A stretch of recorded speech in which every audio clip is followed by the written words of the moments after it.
विद्यार्थियों, मैं धर्मेंद्र कुमार शर्मा एक बार पुनः अल्फा सक्सेस ऑनलाइन क्लासेज के प्लेटफॉर्म के ऊपर आप सभी का तहे दिल से हार्दिक अभिनंदन करता हूं, स्वागत करता हूं। हमने संस्कृत के अंतर्गत वर्ण के भेद, उच्चारण स्थान, स्वर और व्यंजन वर्णों का वर्गीकरण, प्रयत्न, स्वर संधि, व्यंजन संधि और विसर्ग संधि को पढ़ा। आज अपना जो तीसरा चैप्टर होगा वो होगा प्रत्यय। देखिए मित्रों, प्रत्यय बहुत ही महत्वपूर्ण और एक बड़ा चैप्टर है।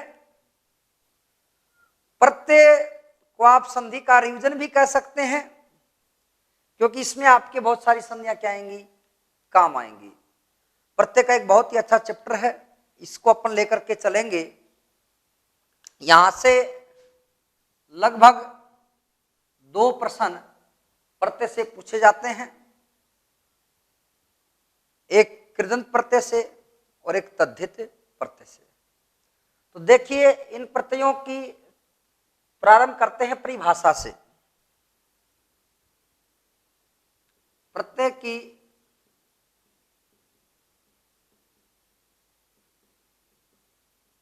परिभाषा। प्रतीयते, विधीयते, अनेनेति प्रत्यय।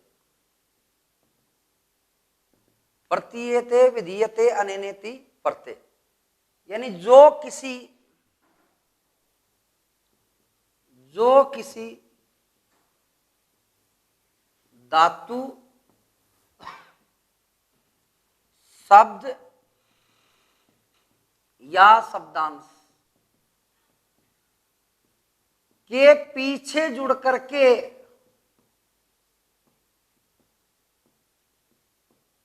ध्यान देना मित्रों, प्रत्यय कहां जुड़ता है, पीछे,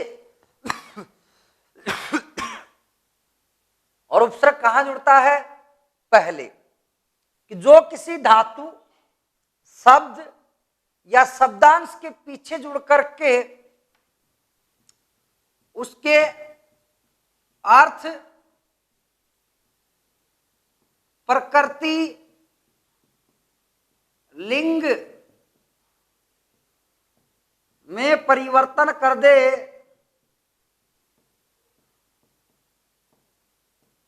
उसे प्रत्यय कहा जाता है।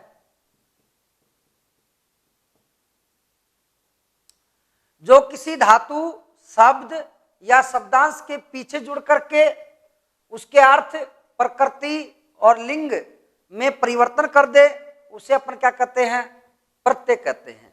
कैसे, देखिए,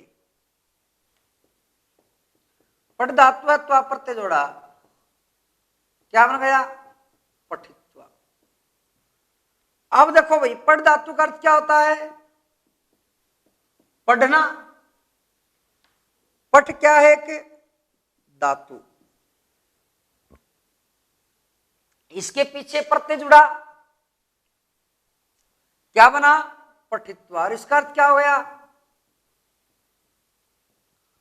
पढ़ करके। क्या हो गया, पढ़ करके। रही दूसरी चीज, यहां से ध्यान देना कि ये धातु थी, ये क्या थी, धातु, और ये क्या है, शब्द। पहली चीज अपन ने कहा कि अर्थ में परिवर्तन कर दे। पठ का अर्थ था पढ़ना, पठित्वा का हो गया पढ़ करके। अर्थ में परिवर्तन हुआ या नहीं हुआ, प्रकृति, इसकी प्रकृति धातु की थी और ये प्रकृति बदल करके क्या बन गई, शब्द। क्या बन गया, शब्द बन गया, स्वभाव में परिवर्तन हो गया। और तीसरी बात है, लिंग में परिवर्तन कर दे। मैं आपको कह दूं कि अज शब्द है, उसके साथ टाप प्रत्यय जोड़ा अपन ने। अज का अर्थ होता है मित्रों बकरा, और टाप जोड़ते तो क्या बनता है अजा। अजा का मतलब क्या होता है बकरी। लिंग बदला कि नहीं बदला? अज तो पुल्लिंग है और अजा स्त्रीलिंग। तो यानी जो किसी धातु शब्द या शब्दांश के पीछे जुड़ करके उसके अर्थ, उसकी प्रकृति, उसके लिंग में परिवर्तन कर दे, उसे अपन क्या कहते हैं प्रत्यय कहा जाता है। समझ में आएगी यही बात? चलो अब अपन बात करते हैं प्रत्यय के भेद की।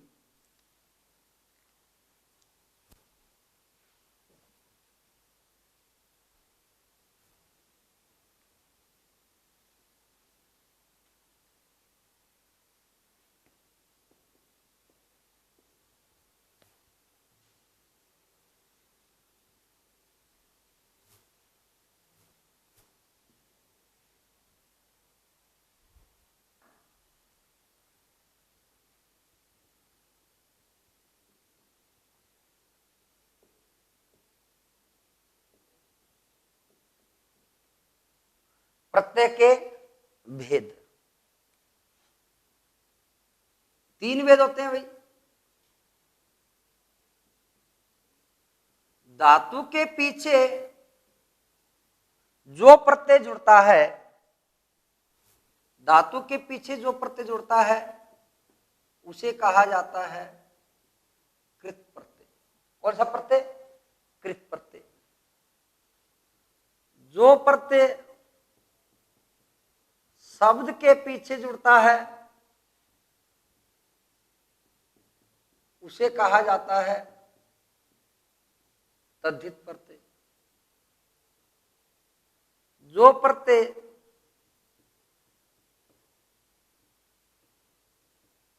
पुल्लिंग शब्द के पीछे जुड़ता है उसे अपन कहते हैं स्त्री प्रत्यय। ध्यान देना कि जो प्रत्यय धातु के पीछे जुड़ता है उसे अपन क्या कहते हैं कृत प्रत्यय। क्या कहते हैं? कृत प्रत्यय। जो प्रत्यय शब्द के पीछे जुड़ता है उसे कहा जाता है तद्धित प्रत्यय, और जो प्रत्यय पुल्लिंग शब्दों के पीछे जुड़ता है उसे क्या कहा जाता है स्त्री प्रत्यय। कृत प्रत्यय के भी दो भेद होते हैं, एक तो कृत प्रत्यय और नंबर दो कृदंत प्रत्यय। एक तो कौन सा होता है कृत प्रत्यय होता है और दूसरा कौन सा होता है भाई कृदंत प्रत्यय होता है। दो भेद होते हैं, बाकी इनके चक्कर में आपको पढ़ने की आवश्यकता नहीं है। आपसे सामान्यतः अगर प्रश्न पूछ लिया जाए कि प्रत्यय के कितने भेद होते हैं तो कितने भेद होते हैं? तीन भेद होते हैं, कृत प्रत्यय, तद्धित प्रत्यय और स्त्री प्रत्यय। कृत प्रत्यय कौन से होते हैं? जो धातु के पीछे जुड़ करके उसके अर्थ में क्या कर दे परिवर्तन कर दे, उसे क्या कहेंगे अपन कृत प्रत्यय। जो शब्द के पीछे जुड़ करके उसके अर्थ में परिवर्तन कर दे उसे क्या कहेंगे तद्धित प्रत्यय, और जो पुल्लिंग शब्दों के पीछे जुड़ करके उसके लिंग में परिवर्तन कर दे उसे अपन क्या कहेंगे स्त्री प्रत्यय कहेंगे। जैसे देखिए पठ प्लस त्वा, धातु के पीछे जुड़ा पठित्वा। आपसे पूछा गया कि ये कौन सा प्रत्यय है भाई? कृदंत प्रत्यय। कौन सा प्रत्यय है? कृदंत प्रत्यय। या आपसे शब्द के पीछे रूप धनम अतुप से क्या बनता है भाई? रूपवान। क्या बनता है? रूपवान। तो ये कौन सा प्रत्यय हुआ? तद्धित प्रत्यय हुआ।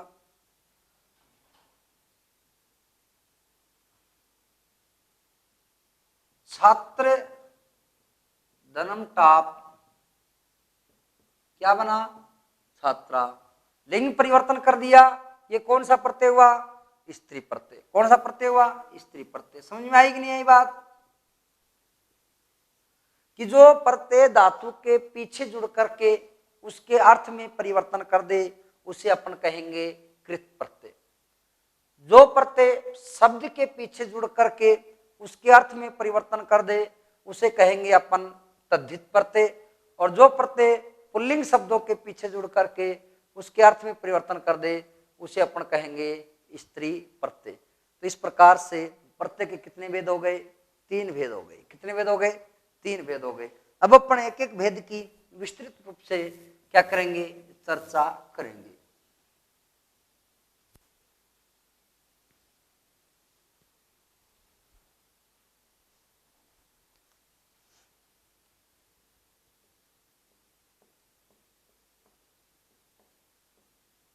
कृत प्रत्यय, कृत प्रत्यय में पहले कौन कौन से प्रत्यय आपके पाठ्यक्रम में है? एक तो है तव्यत, नंबर 2 अन्यर,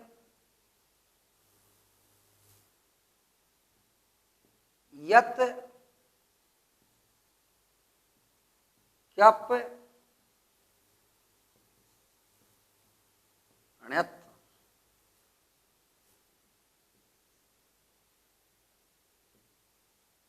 घय,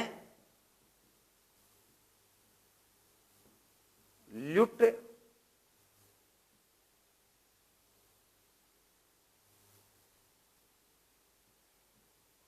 अणवुल, त्रिच,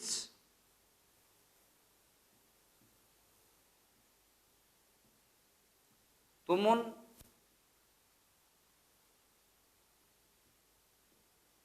कत,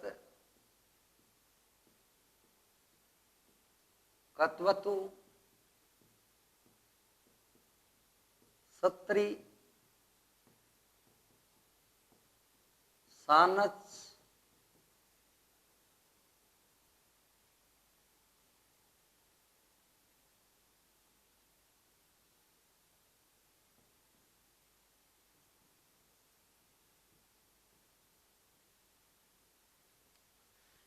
इतने प्रत्यय आपके कृत प्रत्यय पाठ्यक्रम में है। 16 प्रत्यय, लगभग 70 के लगभग प्रत्यय होते हैं। यहां से इन प्रत्ययों की अपन ज्यादा विस्तृत चर्चा न करते हुए सूक्ष्म रूपेण चर्चा करेंगे। एक एक प्रत्यय की चर्चा करते हैं अपन। स्क्रीनशॉट ले सकते हैं। आपके पाठ्यक्रम में कौन कौन से प्रत्यय हैं?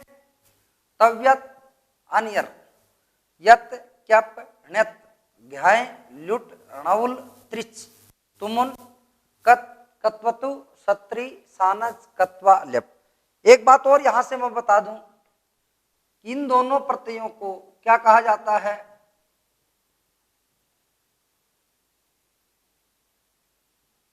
पूर्वकालिक प्रत्यय। कौन सा प्रत्यय कहा जाता है?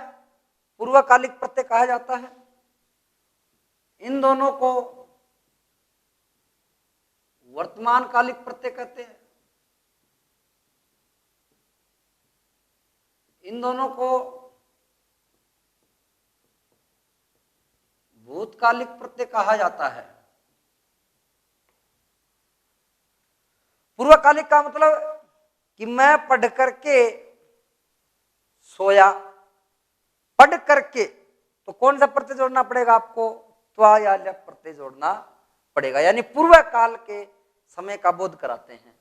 वर्तमान कालिक प्रत्यय, मैं दौड़ता हुआ बाजार गया, तो हुआ, हुई, हुए अर्थों में जो वर्तमान काल कर देते हैं वो दोनों प्रत्यय कौन से हैं? सत्री और सानच। कत और कत्वतु भूतकाल के अर्थ को प्रकट करते हैं। उसके बाद में णवुल और त्रिच, ये दोनों कर्तावाचक अर्थ को प्रकट करते हैं। कर्तावाचक अर्थ को कैसे? लिख प्लस णवुल से लेखक। क्या बोलेंगे? लेखक, गायक, लिखने वाला, गाने वाला, दृष्टा, देखने वाला। ये दोनों प्रत्यय भाववाचक संज्ञा का निर्माण करते हैं। किसका निर्माण करते हैं? भाववाचक संज्ञा का निर्माण करते हैं। ये तीनों प्रत्यय योग्य अर्थ में काम आते हैं। किस अर्थ में? योग्य अर्थ में, जैसे पठ्य पढ़ने योग्य, लेख्य लिखने योग्य, ग्राह्य ग्रहण करने योग्य। तुमुन के लिए अर्थ में, किस अर्थ में? के लिए अर्थ में। किस अर्थ में आएगा? के लिए अर्थ में। और ये दोनों जो प्रत्यय आते हैं वो आते हैं चाहिए अर्थ में। कौन से अर्थ में? चाहिए अर्थ में। तो ये इन प्रत्ययों का क्या हुआ? अर्थ हुआ। एक बार पुनः मित्रों देख लीजिए, तव्यत और अनियर, ये दोनों प्रत्यय कौन से अर्थ में आते हैं भाई? चाहिए अर्थ में। पठितव्य पढ़ना चाहिए, लिखितव्य लिखना चाहिए, गानीय गाना चाहिए। यत क्यप और अण्यत योग्य अर्थ में। घय और ल्युट भाववाचक संज्ञाओं का निर्माण करने के लिए, णउल और त्रिच कर्तावाचक शब्दों का निर्माण करने के लिए, तुमुन के लिए अर्थ में, कत और कत्वतु भूतकालिक प्रत्ययों का निर्माण करने के लिए, सत्रिय और सानच वर्तमान कालिक प्रत्ययों का निर्माण करने के लिए, और त्वा और ल्यप पूर्वकालिक प्रत्ययों का निर्माण, शब्दों का निर्माण करने के लिए। अब देखिए एक एक प्रत्यय की चर्चा करते हैं।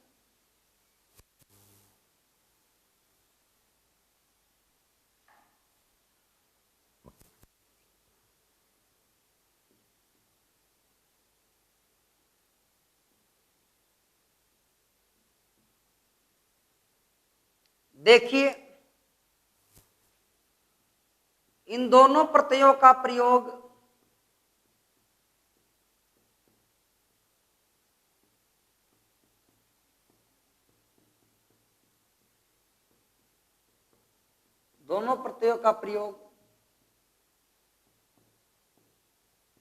चाहिए अर्थ में किया जाता है।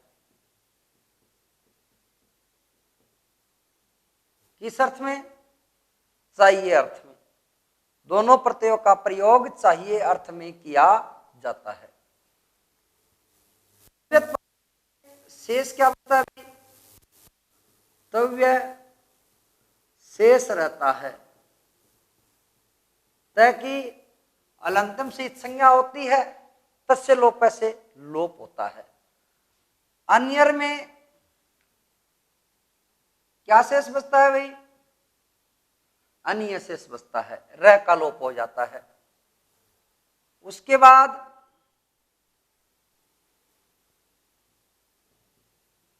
दोनों प्रत्ययों का प्रयोग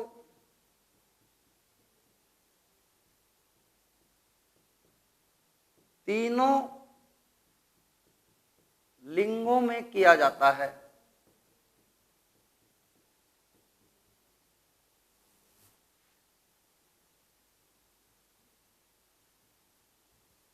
तीनों लिंगों में मतलब लिंग संस्कृत में कितने होते हैं भाई?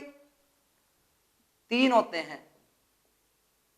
एक तो पुल्लिंग, नंबर 2 स्त्रीलिंग, और नंबर 3 नपुंसकलिंग। पुल्लिंग, स्त्रीलिंग और नपुंसकलिंग। अब देखिए भाई, पुल्लिंग को अपन पू से प्रदर्शित करेंगे।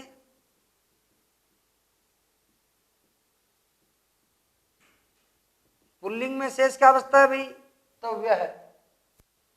स्त्रीलिंग में तव्या, और नपुंसकलिंग में तव्यम के रूप में जुड़ता है।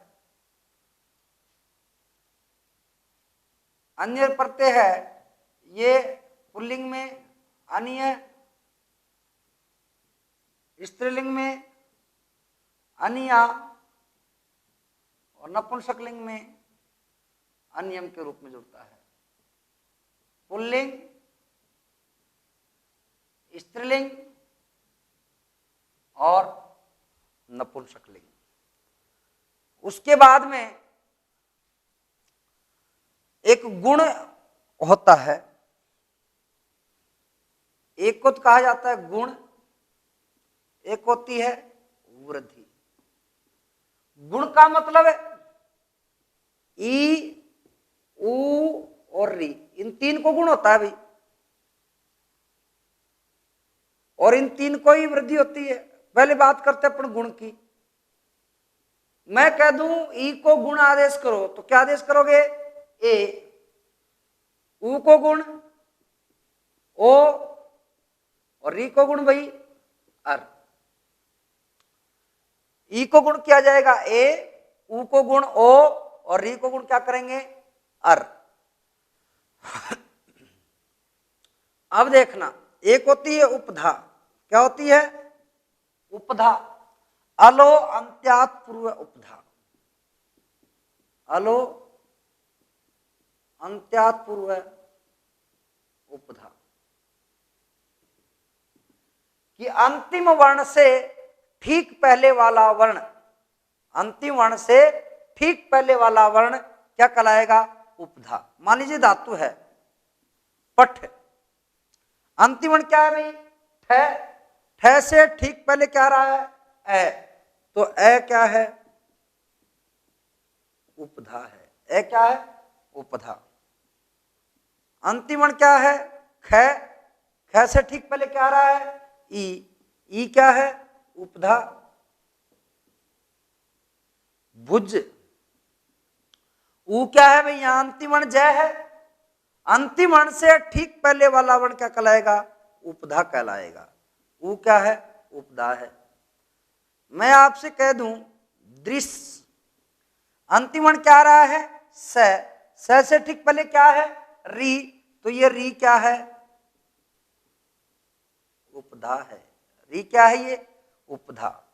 मेरा कहने का मतलब कि अंतिम वर्ण से ठीक पहले वाला वर्ण क्या कहलाएगा? उपधा कहलाएगा। क्या कहलाएगा? उपधा कहलाएगा। दो चीजें याद रखना, एक तो गुण और एक उपधा, यानी अंतिम वर्ण से ठीक पहले वाला वर्ण क्या कहलाएगा?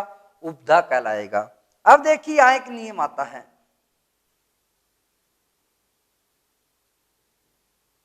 धातु के अंत या उपधा में आने वाले स्वर वर्ण को गुणादेश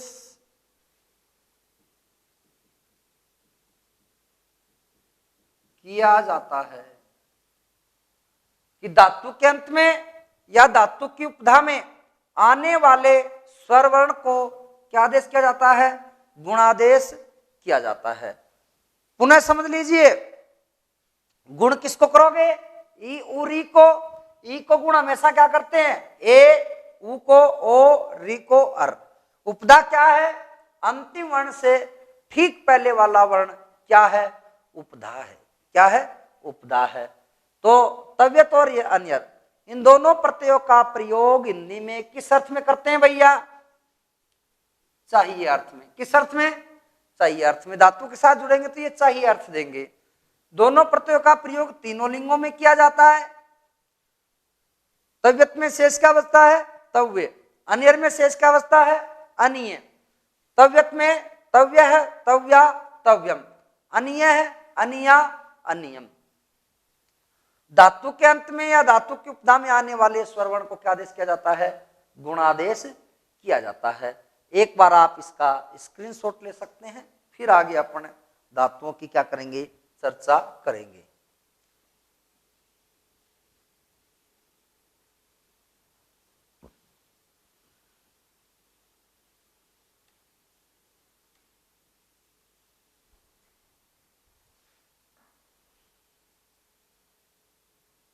देखिए पहला नियम इसका,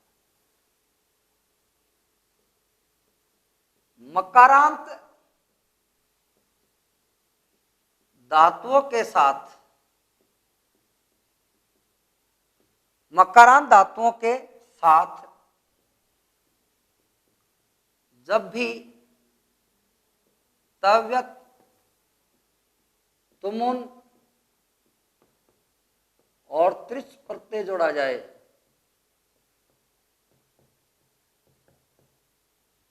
मकारांत धातुओं के साथ जब भी तव्यत, तुमुन और त्रिच प्रत्यय जोड़ा जाए तो धातु के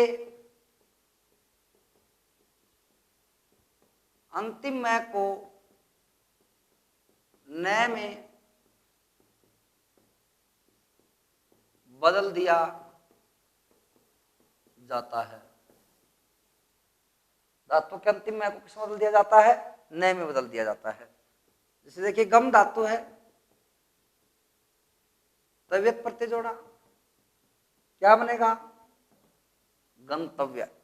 पुल्लिंग में तव्य जोड़ते हैं, स्त्रीलिंग में गंतव्या और गंतव्य। मैंने आपसे कहा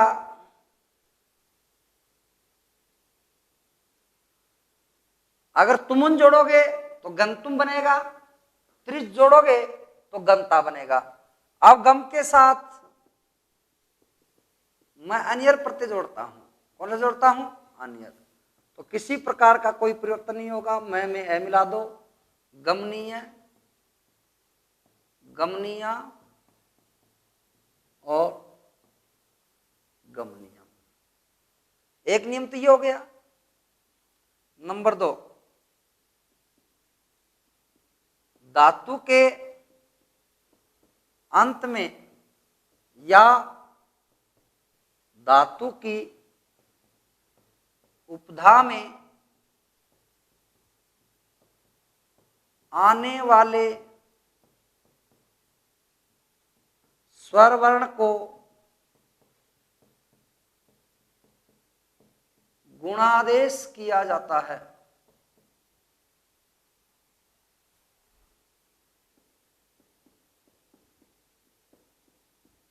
धातु के अंत में या धातु की उपधा में आने वाले स्वरवर्ण को क्या आदेश किया जाता है? गुणादेश किया जाता है। जैसे मैंने कहा ची धातु है भाई और तव्यत प्रत्यय है, धातु के अंत में ई आ रहा है, ई को चेंज किस में करोगे? ए में, और क्या बन जाएगा? चेतव्य है, चेतव्या और चेतव्यम।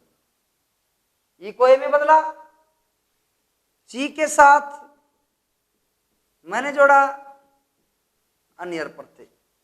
ई को किस में बदलोगे? ए में, चे धनम अनिय। ए के बाद स्वरवर्ण आ रहा है कि नहीं आ रहा है? स्वरवर्ण आ रहा है तो इसको क्या कर दो? च आधा, ए को अय, आगे अनिय। अयादि संधि, चयनीय, चयनीय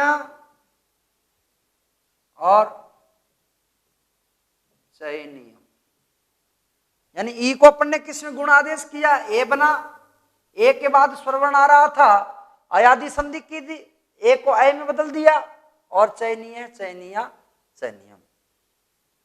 मैंने आपसे कहा लिख धातु है, तव्यत प्रत्यय भाई।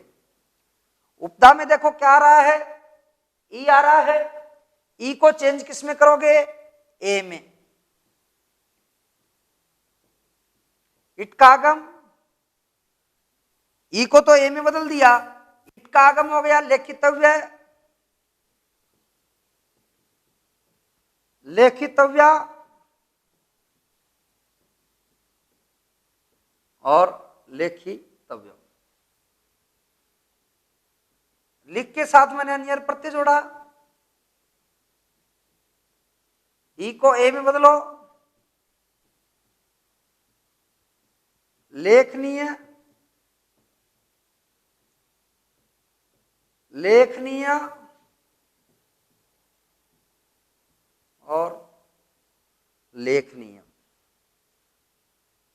इटकागम होगा नहीं अनियर प्रत्यय में। मैंने आपसे कहा श्रु धातु है, तव्यत प्रत्यय जोड़ो।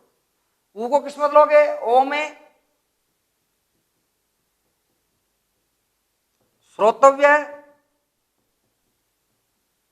श्रोतव्या और श्रोतव्यम। श्रु के साथ अन्य प्रत्यय जोड़ेंगे, तू को किसमें, ओ में। श्रो आगे अनीय, अयादि संधि करो, अब अनीय न कोणे में बदलो, श्रवणीय, श्रवणिया और श्रवणिया।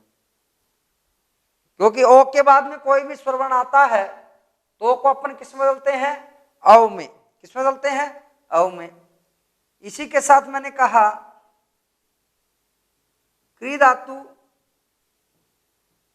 अनियर प्रत्यय। री को गुण क्या करना है, क आधा, री को अर, आगे अनिय। अनियर में अनिय शेष रहा, क में क्या मिलाओ, ए, र में ए, और न र के बाद में नहीं आएगा तो न में बदलेगा, करणीय। स्त्रीलिंग में क्या बनेगा भाई, करणीय और करणीयम।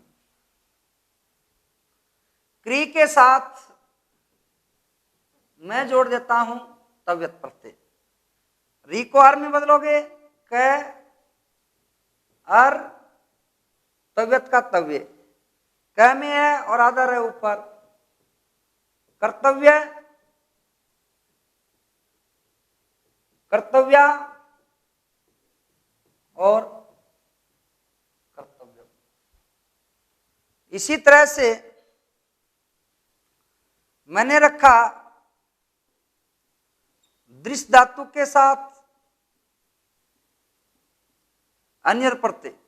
उपधा में री आ रहा है, द आधा, री को अर में, आगे स और आगे अनी।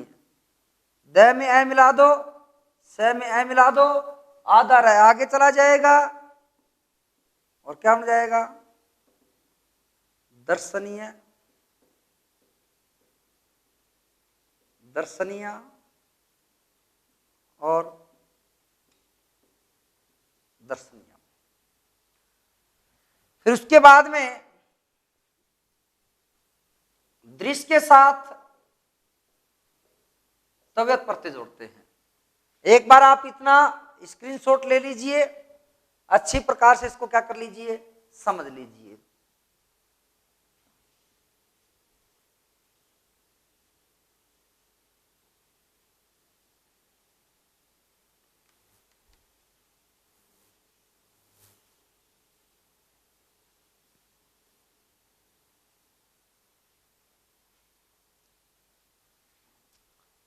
अब देखो,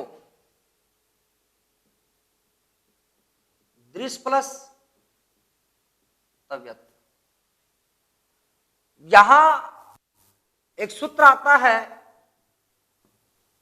सृजि दृशोर जल्यम अकिति।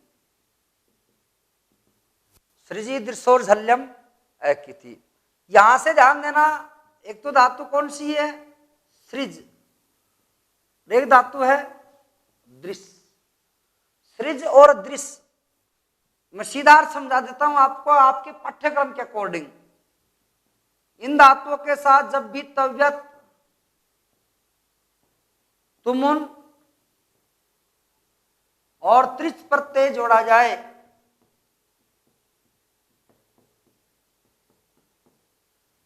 कि सृज और दृश्य धातु के साथ जब भी तव्यत, तुमुन और त्रिच प्रत्यय जोड़ा जाए तो धातु के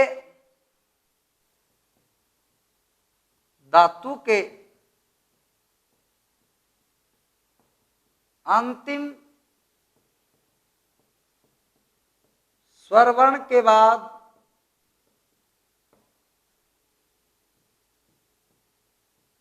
अम का आगम कर देते हैं तथा अम में मैं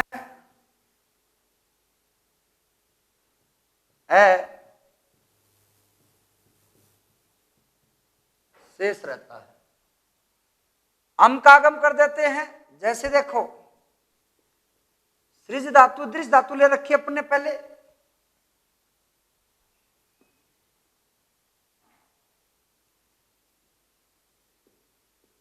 दृश्य धातु है तव्यत का, तव्य शेष रहा।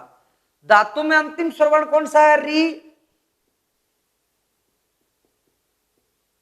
एम का आगम किया, स और आगे तव्य। अब आप देख रहे हो री के बाद ए आ रहा है। जब भी री के बाद ए आता है तो कौन सी संधि करते हो? यण संधि। यण संधि करेंगे तो दे आधा, री की जगह रे आधा, आगे ए, आगे स और आगे तव्य।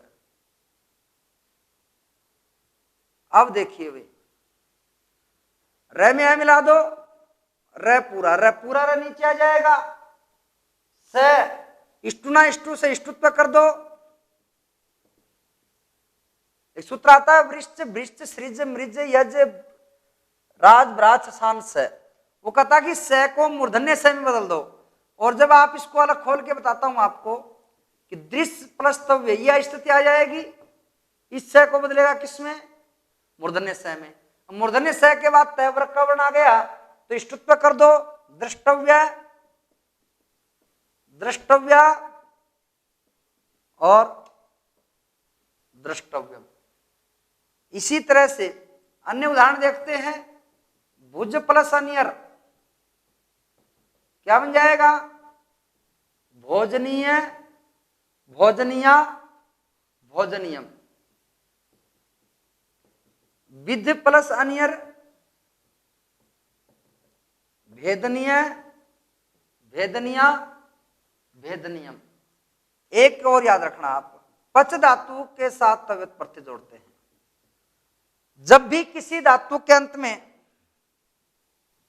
जब भी किसी धातु के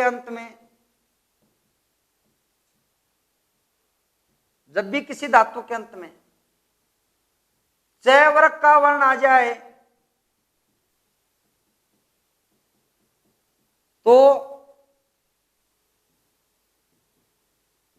धातु के अंतिम च को